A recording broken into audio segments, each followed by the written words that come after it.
Ça va? Oui. On va prier d'abord et on va partager la parole. Notre Dieu et notre Père, c'est d'une façon humble que nous prions que tu bénisses ta parole, que tu bénisses et que nous allons écouter et partager, que ce soit ton esprit qui touche notre corps, qui transforme notre vie et qui touche le corps des personnes qui peut-être ne te connaissent pas encore, Seigneur. Nous prions au nom de Jésus. Amen. C'était la semaine passée que j'ai partagé avec Alex et Malo quelques mots à propos des nouvelles promesses de tennis. Alcaraz, c'est espagnol. Personnellement, je ne suis pas le tennis. En fait, j'ai presque jamais joué au tennis. Le dernier match que je me souviens, c'était avec un cousin d'Adam. Et c'est mon premier match avec lui et mon dernier match avec lui. Parce qu'on a passé plus de temps, on a allé chercher la balle qu'à jouer. Donc, vous avez bien compris que mon niveau de tennis, c'est pas top. Donc, si je vous dis, par exemple, que Sam Prevet est une promesse de tennis, vous allez dire, oui, ça ne veut pas dire grand-chose, vu ton niveau. Toute personne ici dans cette salle peut jouer mieux que toi. Mais si Nadal vient ici, et Djokovic, ou Federer, il dit Sam Prevet, lui est le meilleur joueur de tennis de l'histoire, ça veut dire quelque chose. On prend ses paroles plus sérieusement. Voilà les rôles de Jean-Baptiste. Jean-Baptiste est la référence nécessaire pour prendre au sérieux ce qu'il allait venir. C'était Jésus. Jean-Baptiste était à l'époque la référence morale, les chefs, l'autorité, les maîtres par excellence, qui enseignait le peuple. Il enseignait avec une telle autorité que toute personne venait l'écouter. Et même le peuple se demandait si lui était le Messie. Et il a dû dire, moi je ne suis pas le Messie. Mais beaucoup s'approchaient pour l'écouter, les gens du peuple, les collecteurs des impôts, les fonctionnaires, les soldats, et même Hérode lui-même, dans les passages parallèles qu'on n'a pas lus aujourd'hui, mais vous pouvez garder en tête Marc chapitre 6. Là-bas, on voit que Hérode l'écoutait avec plaisir, parfois, pas tout le temps. Imaginez-vous dans la réaction des gens de l'époque quand Jean-Baptiste a dit « Moi, je ne suis pas le Messie, mais celui qui viendra est plus puissant que moi. » Et je ne suis pas même digne de m'ébasser pour détacher la couronne de ses sandales. Voici la présentation de Jésus dans les évangiles. Jésus n'était pas un autre prophète, et Jésus était quelqu'un de plus supérieur qui appartient à notre catégorie. Et depuis le début de son ministère, Jésus, toute sa popularité grandissait, et c'est pendant la première moitié de tous les évangiles de Matthieu, c'est ce qu'on voit. La popularité, les gens, l'alimentation de 5000, plus de personnes et toute la foule qui les suivait. Et nous voyons comme sa popularité augmente. Jésus révèle de façon progressive qui était, c'est-à-dire Dieu fait homme. Mais ces révélations progressives de Jésus, en forme des paroles, en forme des actes, des œuvres, commencent à diviser les gens. Et c'est pendant la deuxième moitié de cet évangile de Matthieu où nous voyons cette opposition qui commence à diviser et grandir. Et cette opposition commence à être plus agressive chaque fois. Nous voyons dans cette deuxième moitié de Matthieu comme l'ombre de la croix s'approche et comme Matthieu prépare les lecteurs pour arriver au climax de l'évangile et au climax de toute l'histoire. Ce passage est doublement triste. Parce que d'un côté, nous sommes spectateurs d'un assassinat cruel, à sang froid, et en même temps, nous apprenons que cet assassinat avait déjà eu lieu avant.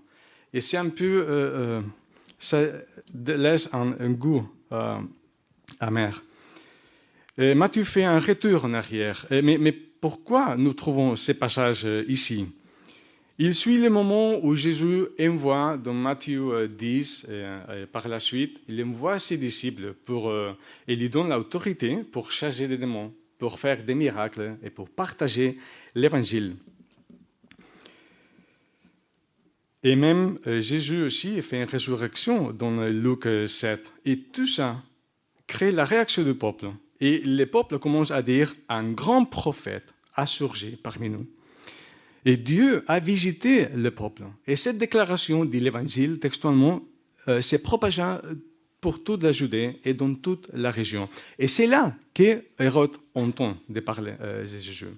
Et c'est là le début de notre passage aujourd'hui. Et c'est là qu'il crée la crainte en Hérode. Et probablement, nous avons aussi ce texte pour bien mieux connaître la personne d'Hérode, avec qui Jésus aura aussi une rencontre quelques temps plus tard. Grâce à ces passages, nous pouvons prendre conscience de la réalité, de la opposition grandissante contre l'Évangile, mais en même temps considérer aussi la foi ferme de Jean-Baptiste. Et c'est pour ça que j'ai mis comme titre à ce message « Une foi ferme face à une opposition grandissante ». Une foi ferme de Jean-Baptiste face à une opposition grandissante. Et ça nous amène au premier point, la opposition d'Hérode et Hérodiade. Sachez que Hérode, ici, ce n'est pas dans vos versions, s'appelle Hérode tétrarque ou Hérode Antipas. Ce n'est pas les mêmes Hérodes, il y a plusieurs Hérodes, ne vous inquiétez pas si c'est un peu confus, mais ce n'était pas les mêmes Hérodes de la naissance de Jésus, ça c'était son père, Hérode le Grand, qui avait donné l'ordre de tuer tous les enfants. Maintenant ici, il s'agit d'Hérode Antipas, son fils. Il était un homme de caractère faible et impulsif. Il était marié initialement avec la fille d'Aréta, le roi d'Arabie. Mais lors d'un voyage à Rome, il a fait connaissance avec la femme de son frère. Son frère s'appelait Hérode Philippe. Et cette femme s'appelait Hérodiade. Et pour faire les choses un peu plus compliquées, Hérodiade était aussi sa nièce.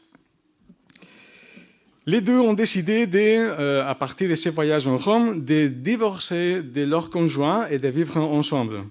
Hérode a trouvé une femme plus jeune, et pas nécessairement par son expérience et sa maturité, si vous comprenez ce que je veux dire.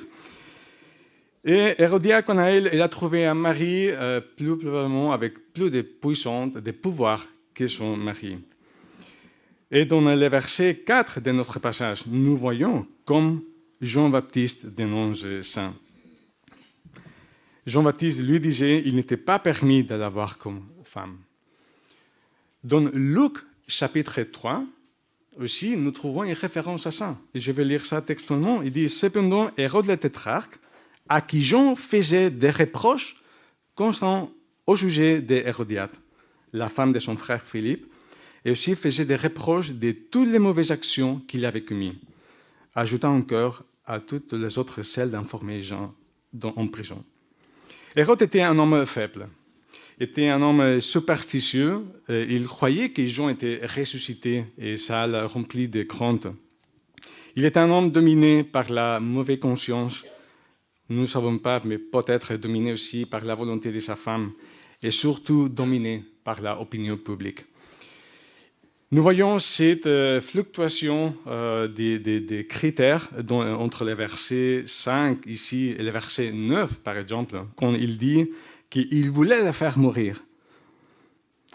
Mais au verset 9, il dit qu'il était attristé quand il doit exécuter son serment.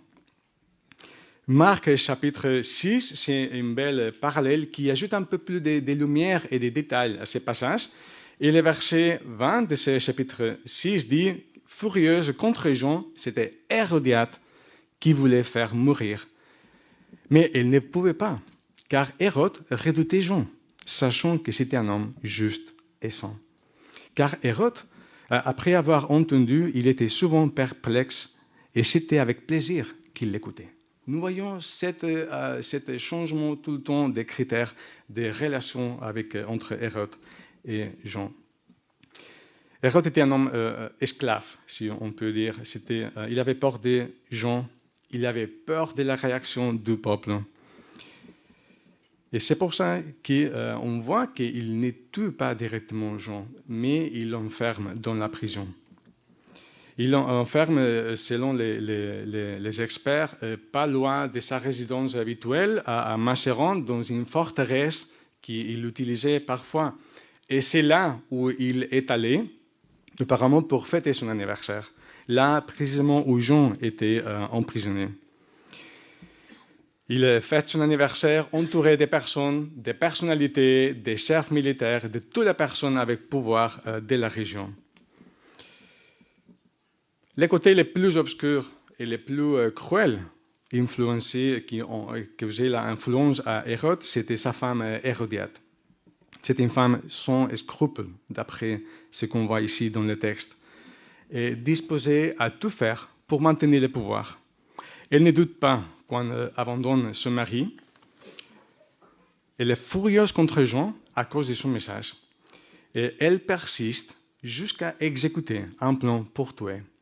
Même si ça impliquait, si vous avez compris ce qu'il y a derrière le texte, de dénigrer sa propre fille et de l'exploiter sa sensualité pour le faire danser en face des hommes dans un banquet. Et on peut comprendre que l'alcool était là et que l'alcool, le mélange entre l'alcool et la sensualité amène à Hérode à agir d'une façon tout à fait impulsive et irrationnelle. Et quand Hérode prononce son sermon dans le verset 6, jusqu'à la moitié, je t'ai donné de mon royaume, demande littéralement ici, il dit qu'il promit avec serment de lui donner ce qu'elle demanderait. Dans le parallèle, en Marc 6, on lit jusqu'à la moitié de mon royaume, demande ce que tu veux. La jeune fille suit les instructions cruelles de sa mère. Ce n'était pas que la jeune fille voulait tuer Jean, et on voit dans le parallèle aussi de Marc ces petits détails. La fille avait les instructions d'aller demander à sa mère si Hérode vraiment est vulnérable pour te donner un cadeau, va rencontrer moi et je vais te dire. Et ça, c'est ce que nous voyons dans dans Marc chapitre 6. La fille sort, apparemment les hommes et les femmes mangeaient dans des lieux différents, et immédiatement sa mère demande la tête de Jean-Baptiste. Et c'est ainsi qu'à la fin du texte, nous avons un sentiment d'impuissance, un sentiment de frustration. Et on peut se demander où était Dieu dans cette situation et pourquoi n'a-t-il pas agi pour l'éviter. Et dans cette série de prédications que nous allons démarrer, que nous démarrons aujourd'hui jusqu'au chapitre 17, on voit une opposition au message qui grandit. Mais en même temps, la gloire de Jésus qui commence à briller avec plus d'intensité chaque fois. Nous verrons à la fin, au climax de l'évangile, que cette opposition qui grandit devient haine, et cette haine rencontre le climax maximum quand tout le peuple crie « Crucifie-le ». Vous voulez Barabbas? Non, Jésus, crucifie-le. Ça, c'est le climax de cette opposition que nous voyons ici, qui grandissent. La présence de Jésus et son enseignement et ses œuvres puissantes créent une division plus grande chaque fois.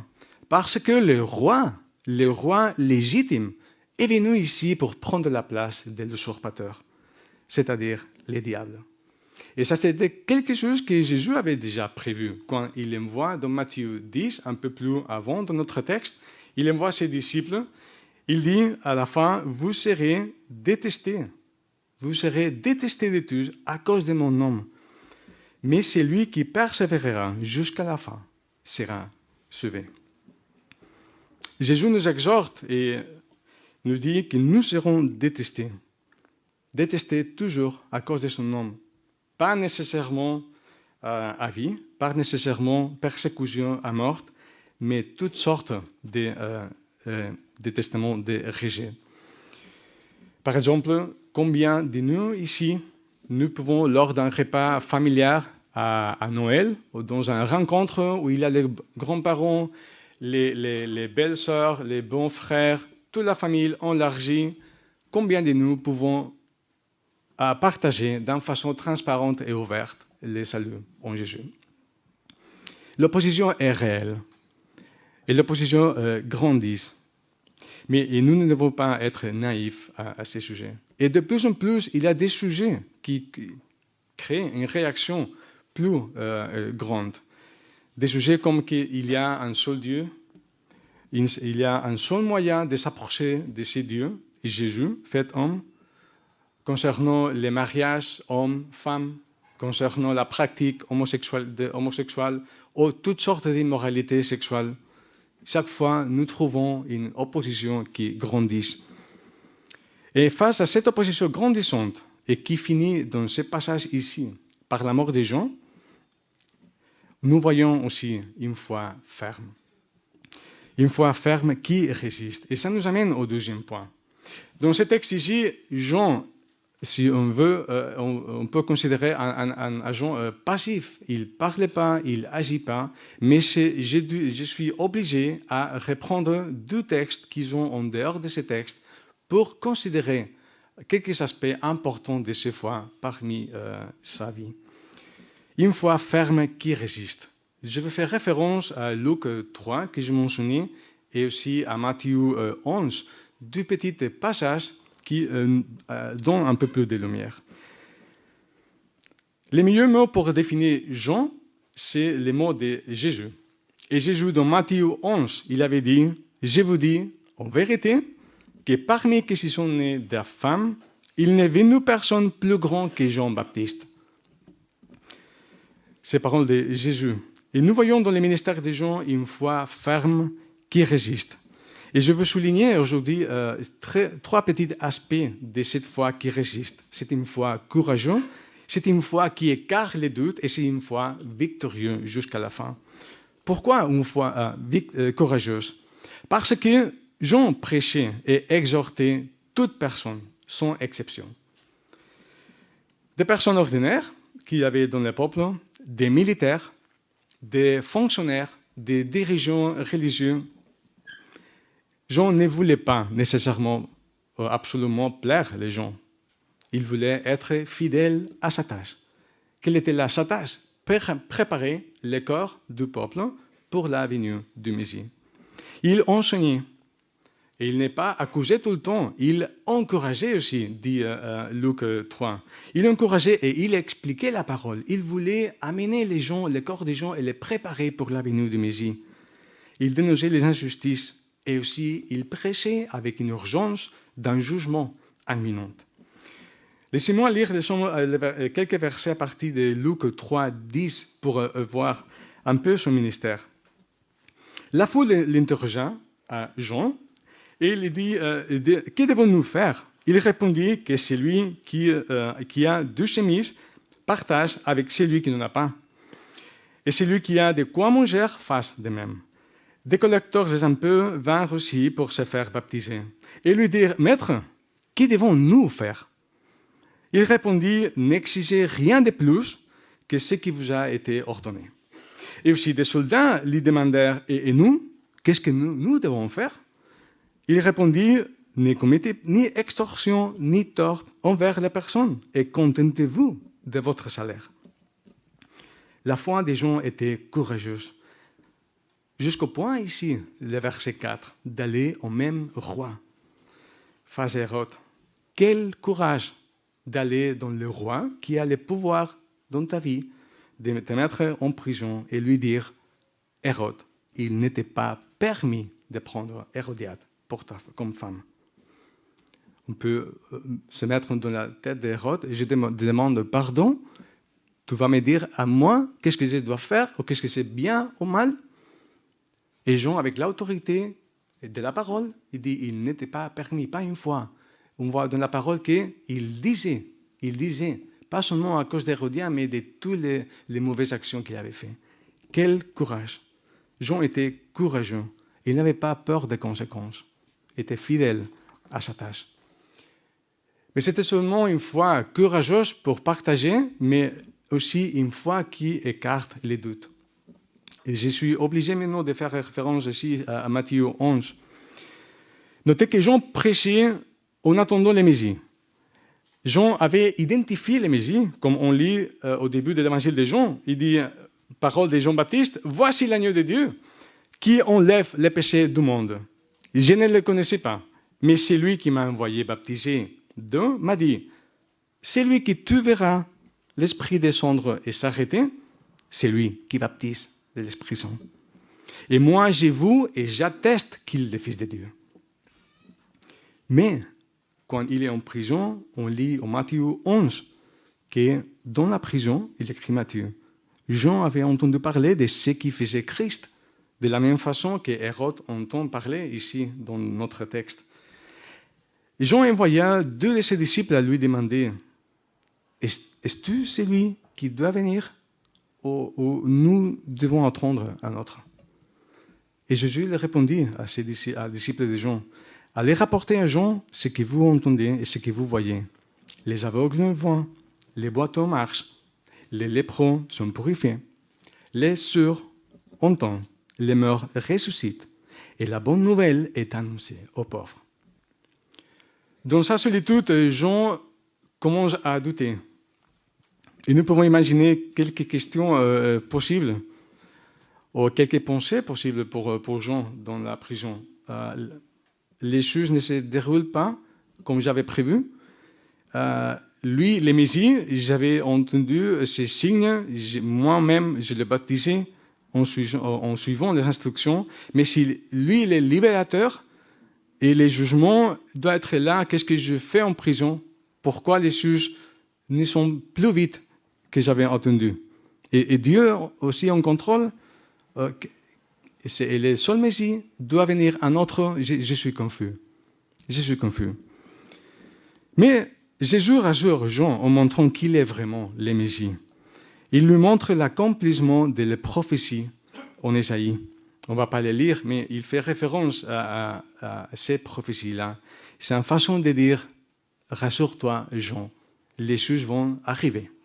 Dieu va tout accomplir, moi je veux tout accomplir, mais pas nécessairement de la façon que tu attends. Pourquoi doutons-nous parfois? Parce que nous prenons probablement nos circonstances ou nos attentes plus sérieusement que la parole de Dieu. Alors notre situation, notre expérience font que nous commençons à douter. Mais qu'est-ce qui est le plus frappant ici? Que Jésus ne punit pas la doute. Au contraire, il donne des arguments fondés sur la parole et fondés sur ses œuvres et fondés sur les prophéties, sur l'accomplissement de ces prophéties, afin de renforcer la foi en Jean.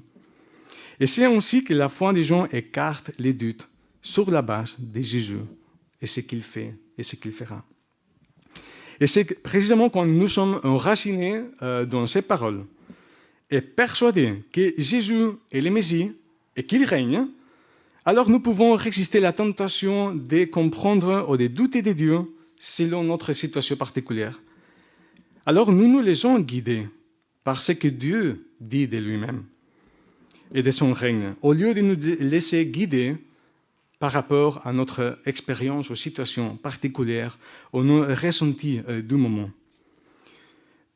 Rarement nous risquons d'avoir une crise spirituelle quand tout va bien, quand la santé est là, quand on a dans la banque l'argent nécessaire pour vivre, quand on a une maison, quand on a un travail. Mais quand nous vivons des situations vraiment difficiles, alors les doutes essaient de s'installer en nous. Alors il y a des oiseaux qui survolent notre tête et essaient d'implanter les doutes. Et ces oiseaux, parfois, ils disent est-ce que Dieu est vraiment bon? Prend-il plaisir à voir ma souffrance? Je continue à être important pour lui? S'il est bon, il est suffisamment puissant dans cette situation? Les doutes essayent de s'installer en nous et d'échanger la façon dont nous comprenons Dieu.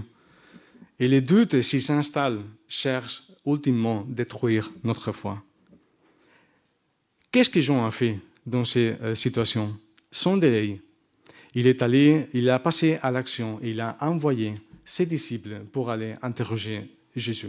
Et tu, je suis confus. Et nous avons parfois des doutes, mais ne laissez pas ces doutes s'installer en vous. Regardez la parole, regardez Jésus, regardez l'accomplissement des prophéties et regardez pas votre situation, votre ressenti, votre perception de ce qui vous entoure. Dieu est toujours le même. Avant de la fondation du monde, avec Abraham, Isaac, Jacob, qui on a parcouru il y a pas mal, quelques mois, avec David, avec Daniel, avec Jean-Baptiste, avec toi, avec moi. Dieu est toujours le même.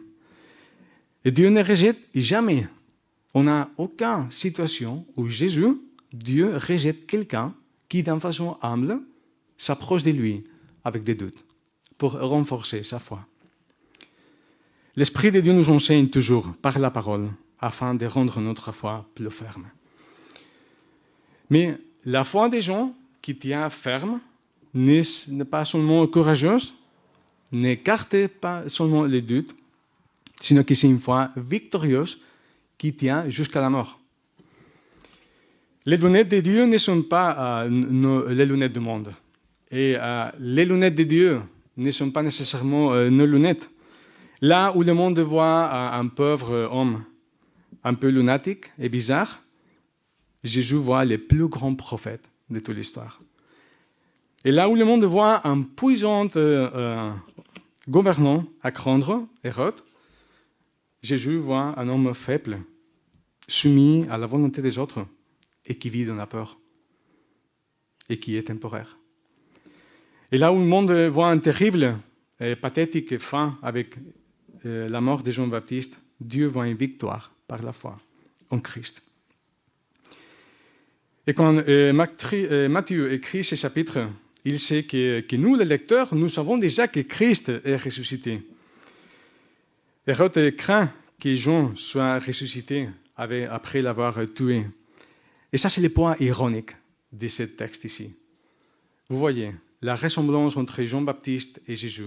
Et le même Hérode ici, qui craint d'une façon superstitieuse que Jean est ressuscité avec plus de pouvoir et il craint sa présence, ce même Hérode va rencontrer, il va voir que Jésus, le vrai, plus puissant que Jean-Baptiste, sera ressuscité et il va vraiment régner. Et le pire de ces mauvais rêves va être réalité. C'est une sorte de bande-annonce, si vous voulez, de la résurrection de Jésus, que nous pouvons lire ces passages comme une victoire. C'est Jésus qui est vraiment ressuscité et c'est lui qui règne et pas Hérode. Hérode n'est plus là. Et c'est Jean qui est avec lui maintenant et c'est nous qui serons avec lui. Hérode a dû faire face à quelque chose de pire, beaucoup plus pire que rencontrer Jean-Baptiste ressuscité. Il a dû faire face à rencontrer Jésus ressuscité qui règne pour l'éternité. C'est une foi victorieuse et la semaine passée, Ben avait partagé avec nous un passage exceptionnel de la Écriture, Romains 8.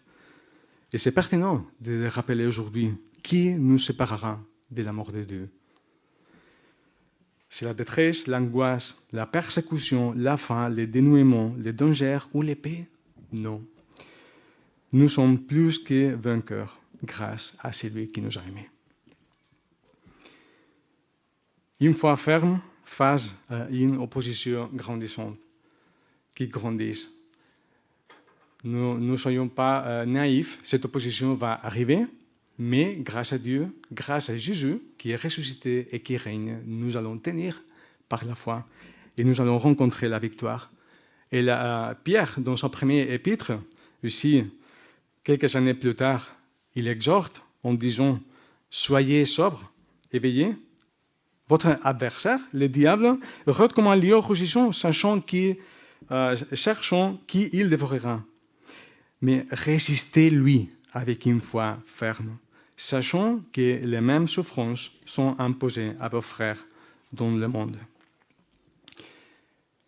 Et à mot de conclusion, il y a des ressemblances, vous voyez, n'est-ce pas, entre la tâche de Jean-Baptiste et la nôtre.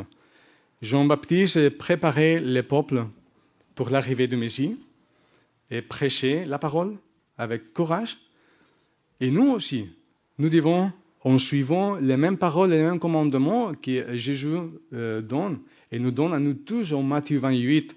Maintenant que je suis ressuscité, maintenant, prêchez et faites des disciples par toutes les nations et baptisez-les et enseignez-les à mettre en pratique tout ce que je vous ai prescrit. Et je suis avec vous tous les jours jusqu'à la fin du monde. C'est un message d'encouragement. Et peut-être tu ne t'identifies pas en tant que fils de Dieu. Et peut-être tu t'identifies comme avec Hérode. Pas parce que je ne dis pas que tu sois faible, impulsif ou quoi que ce soit, mais peut-être tu sens que tu es entre deux influences. Par un côté, comme Hérode, tu entends parfois les paroles de Jésus, la Bible, et tu dis oui, il est vrai. Oui, j'écoute avec attention, mais tu te trouves aussi attiré par la haine et la opposition du monde. N'attends pas vraiment à aller à Jésus. N'attends pas à le reconnaître d'une façon complète au lieu d'être attiré par des deux côtés. N'attends pas. Hérode n'a plus de solution, mais tu es encore à attendre. Et pour nous qui nous pouvons dire Jésus est mon maître et j'attends son retour, prenons courage. Prenons courage pour maintenir notre foi. Il est vraiment ressuscité et il règne. Et il viendra à nouveau pour reprendre les siens avec lui. Et que l'Esprit nous aide à vivre vraiment cette foi qui est ferme, qui est courageuse, qui écarte tous les doutes et qui est victorieux jusqu'à la fin. Que Dieu nous aide.